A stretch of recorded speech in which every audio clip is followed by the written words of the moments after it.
Em todos os hospitais, em todas as universidades, de dezenas e dezenas de países, todo mundo se emociona quando vê pela primeira vez estas cenas.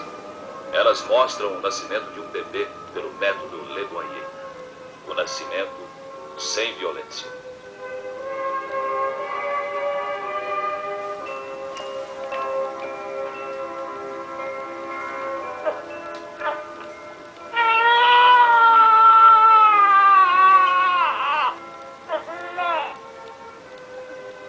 O bebê chora.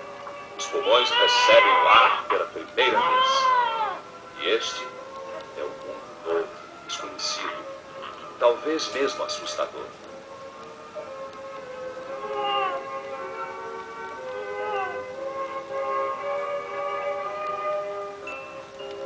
Colocado sobre o ventre da mãe, aos poucos ele se acalma. O cordão umbilical ainda não foi rompido. O bebê sente o calor do corpo da mãe, o carinho da mão do médico. Ele sente que é querido, que foi intensamente desejado. E descobre o que é o amor.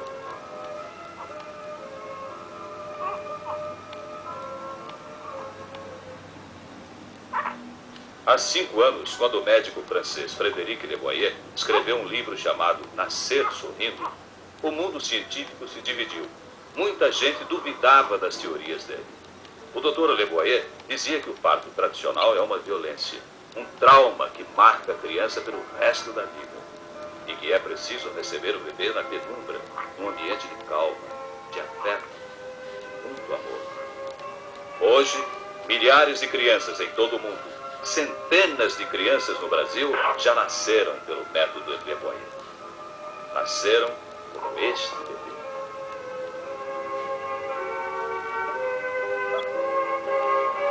Só agora o cordão umbilical é cortado. Mas o bebê sente que continua ligado à mãe, ainda que de outra forma, de uma estranha forma que ele ainda não conhecia. Talvez agora esteja muito mais ligado a ela.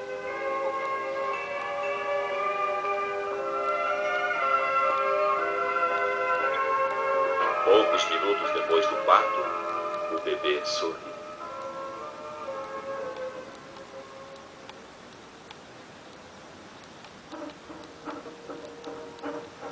Todas as teorias dos adeptos do método Le Boyer são baseadas num fato que hoje pouca gente ainda seria capaz de discutir.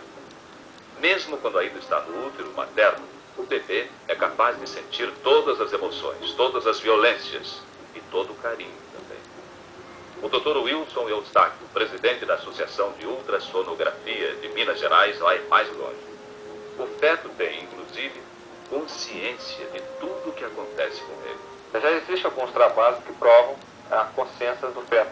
Tanto é assim que, por exemplo, algumas pacientes, ao submeterem um estresse de uma sirene, foram colocados alguns aparelhos e que constataram alteração nos batimentos cardíacos desse feto. E outras alterações, como por exemplo, de ambiente familiar, um ambiente estressante, levam a alterações nesse ambiente intrauterino. O ideal seria que tivesse uma gestação toda normal, um ambiente tranquilo, sem problema nenhum. Um ambiente o mais parecido possível com este, o útero materno. E esta é a grande aventura do bebê. Deixar um lugar assim, acolhedor e tranquilo, para enfrentar um mundo novo, inteiramente desconhecido. O Dr. Le Boyer se submeteu a uma incrível experiência desenvolvida por psicólogos orientais, a regressão. Ele fez sua própria consciência regredir até o momento do parto e descobriu que nenhum outro momento da vida representa um sofrimento tão profundo, tão doloroso, tão desesperado e angustiante quanto o do nascimento. O psicólogo brasileiro Clóvis Correia de Souza estudou no Tibete as técnicas dessa regressão feita pelo Dr. Le Boyer. A pessoa pode reviver as emoções e talvez todos os traumas da hora em que ela nasceu. E pode também ir um pouco adiante, digamos um pouco antes, ao momento da gestação, ao período da gestação.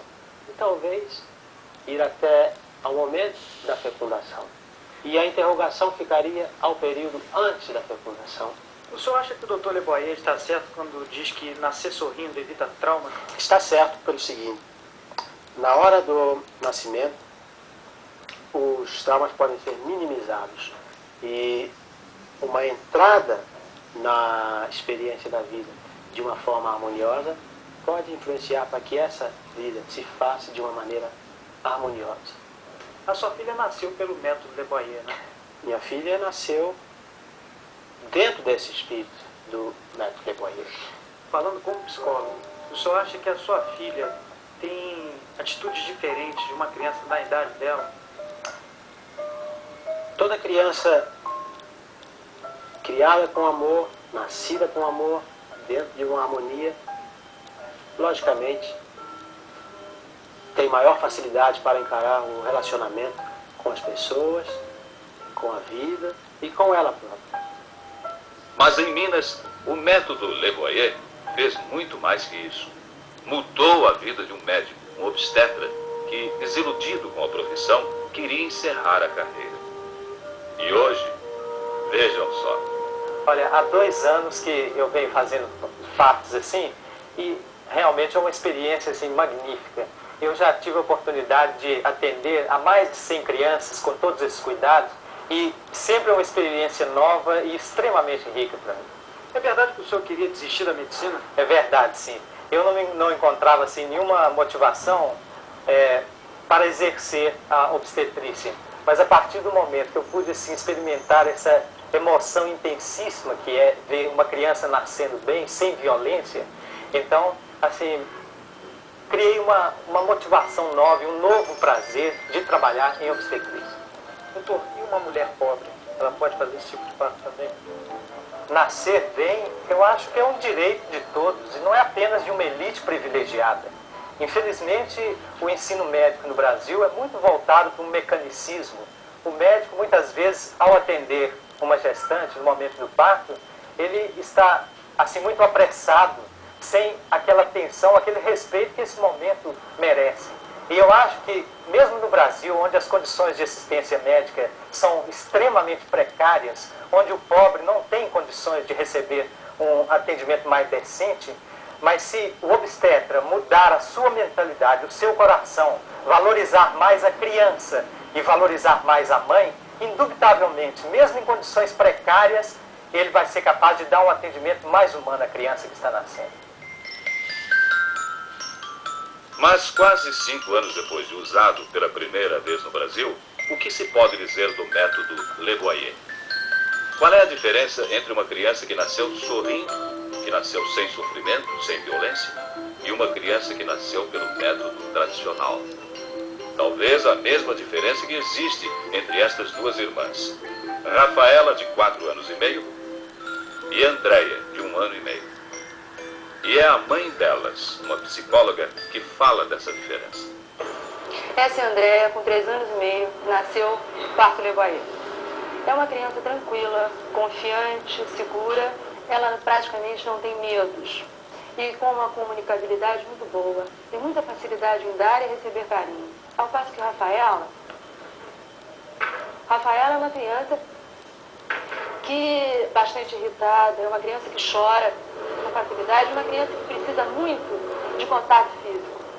Isso eu atribuo à falta de contato físico que ela teve quando nasceu. Carolina, que hoje tem 4 anos, também nasceu pelo método Le Boyer. A mãe, Amanda Berra, também tem outro filho nascido de um parto convencional. Pelo que eu vejo assim, pelo que eu pude observar assim das outras crianças, eu acho que a maior diferença assim é assim ela ter, não sei, uma independência maior, ela ter uma opinião formada sobre o que ela quer.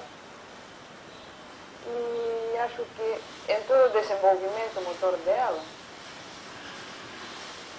ela está, quem sabe, um pouco mais adiantada que a idade dela. No momento assim do nascimento, como a Carolina nasceu, eu acho que, não sei, até quem sabe seria um mundo melhor se pudéssemos dar para as duas aqui.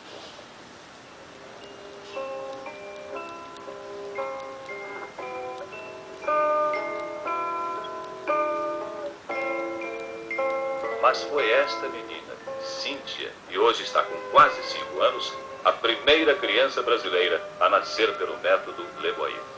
A mãe, Dona Virgínia de Souza Levi, ficou tão impressionada que resolveu repetir o método no outro parto, o nascimento de Denis.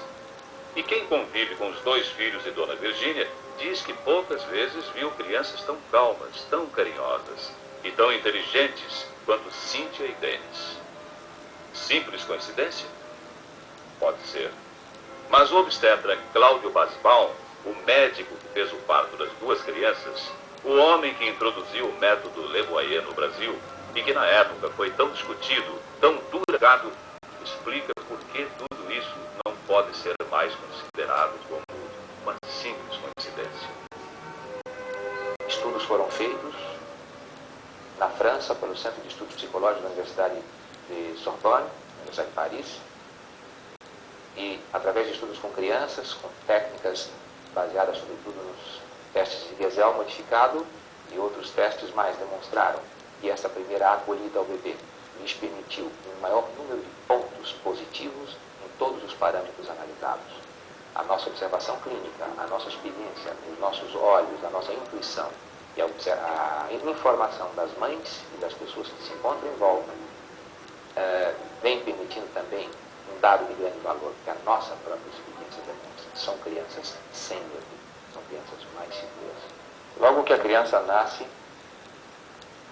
devemos ter em mente, compreender e respeitar a fantástica agressão e este tempo que essa criança acabou de vivenciar. Ser que sente tudo, porém ainda sem capacidade de discriminação. E para compensar esse grande esforço pelo qual passa a criança, nós temos que receber o bebê numa atmosfera silenciosa, com iluminação discreta, um ambiente de paz, sem ruídos, com a isenção total de angústia e uma vontade interior enorme de fazer aquele trabalho. Nós observamos a criança por alguns segundos, sentado, como estou aqui, numa sala comum, como esta, uma mesa normal, sala de parto, as lâmpadas cirúrgicas que normalmente nós mantemos apagadas, totalmente desnecessárias para um ato tão fisiológico, mantemos uma penumbra. E essa criança, uma vez exteriorizada, saindo do mundo intrauterino, tão tranquilo, tão sereno, e passa por uma revolução incrível que é o trabalho de parto, onde a criança se torce, contorce, se dobra, se cavalga os seus ossos, se comprime, sofre as pressões terríveis, as contrações terríveis. Ela, no momento que ela se estabiliza, no momento que ela vem saindo do mundo exterior, ela tem que ser bem recebida, sem nenhuma ansiedade nossa. E ela vem para o colo, observa alguns segundos, veja o seu estado, veja o seu sexo, se está tudo perfeito, mantenho o cordão sob o meu controle, vendo que a pulsação é perfeita e a criança está bem. E essa criança então é levada ao ventre da mãe, e ali espera com grande ansiedade. Uma espera de 9 meses, uma espera às vezes muito longa. Quantas senhoras esperam seus filhos que não vêm, gravidez não conseguiram? E, portanto, é sempre uma ansiedade como qualquer fêmea que espera a sua filha. E é direito e respeito mínimo que se deve a ela e a esta criança oferecer esta filha, esta mulher, ao ventre desta mulher. É um gesto simples, mas que requer uma vontade interior muito grande. Este é o passo da ambiente de respeito, transformando o nascer numa cerimônia mágica, que na verdade é, se nós pararmos e pensarmos bem, sem misticismo, sem nada, com respeito àquela criatura que está nascendo, tomando sempre em consideração se ela sentisse, se ela ouvisse e se ela já fosse uma pessoa. Com essas coisas em mente, nós temos a certeza que está explicado aquilo que nós estamos fazendo, aquela proposição preconizada há alguns anos pelo Dr. Frederico Le Boyer. Quer dizer que não existe aquele tradicional tapa na criança, nem nada disso? Não. Este tapa que realmente era dado, qualquer tipo de flagelação era feita sobre a criança para que ela chorasse, para que com esses gritos desesperados ela expandisse os seus pulmões. Hoje nós sabemos que o indivíduo chocado, e a criança nasce muitas vezes chocada, ela precisa de aconchego, ela precisa de cuidado, movimentos lentos. Portanto, as condições mudaram. Parece que por aí ainda falam isso. Eu realmente, felizmente, não vejo bem. O problema não é só do tapa. O problema é o gesto habitual de pegar uma criança ao nascer e segurá-la pelos pés. É uma criança terra de ninguém. Ela é recebida muitas vezes como uma coisa que nem é observada. E ela é entregue a uma obstetriz do lado, ou uma enfermeira, ou um médico auxiliar, que o médico perde a oportunidade de vivenciar, de reviver, de contactar com o momento crucial da nossa vida, que é a própria chegada à nossa vida. Essa flagelação, esta agressão à criança, ela é feita com a melhor das intenções. Estimular, manipular. Para que pendurar essa sensação de desequilíbrio, essa sensação de queda e de cabeça para baixo, de vazio e vazio, que nós vamos arrastar para sempre, para os nossos dias, com a nossa respiração cortada pela dificuldade. Ou eu respiro ou eu morro, porque o cordão é seccionado muito precocemente. Às vezes, por ansiedade do próprio obstetra. Se nós observarmos, vamos ver que o obstetra, no momento que contacta a criança, a respiração dele está presa. E ele quer respirar e, de uma certa forma, ele projeta que a criança respire logo, porque ele precisa respirar, senão ele morre. Isso ele já traz de outras épocas, talvez o seu próprio nascimento. Compete a nós respirar no Senhor, darmos a nossa carga positiva e esperar que esse cordão pare de pulsar, que a natureza deu as dúvidas, os dois mecanismos respiratórios. O cordão ainda é como se ele tivesse no útero. Ele não precisa entrar em desespero respiratório. Então, nada de agressões, apenas atenção e dedicação. Ou seja, um hipertecnicismo, talvez sim, mas com afeto. Ainda há pouco, você conheceu a primeira criança nascida no Brasil pelo método Le Boyer. Agora, vai conhecer uma que nasceu esta semana. Esta filmagem foi feita apenas 24 horas depois do parto. A criança, Lívia, já estava em casa e durante todo esse tempo não foi separada dos pais. O pai ajuda na hora do parto, ele está presente na hora do parto, dá o banho nela. Assim, ela está participando junto comigo, está do meu lado o tempo todo, está recebendo o amor de todas as pessoas que estão em volta dela, não fica sozinha. Assim, quer dizer, é o mais natural possível. Aqui, com todo esse ar de seriedade, uma orgulhosa vovó, a escritora, pensadora, futuróloga e líder feminista Rose Marie Muraro, considerada em congressos internacionais como uma das 5 mulheres mais inteligentes do mundo. Ela ficou impressionada com o parto da filha, com o nascimento da pequena Lívia. Ela realmente não chorou, ela realmente parecia abrir os olhos e parecia que estava pedindo contas do mundo que a gente dá a ela. Porque quando a criança nasce com violência e agressividade, ela já entra na neurose que ela vai ver a vida inteira no mundo. Mas que essas crianças que nascem sem violência, elas já nascem preparadas para a liberdade. Então, eu como feminista, eu tenho uma palavra de ser. Eu acho que se a gente encarar o feminismo com a igualização da mulher com o homem, eu acho que nós estamos indo num caminho muito errado. O feminismo é a libertação da mulher e do homem de todos esses valores de agressividade e violência que fazem no mundo esse mundo que está prestes a ser destruído como o de hoje. E essas crianças que nasceram assim são realmente aquelas crianças que podem fazer com que o mundo não se destrua. Eu acho que todas as mulheres deviam parir seus filhos por esse tipo de nascimento.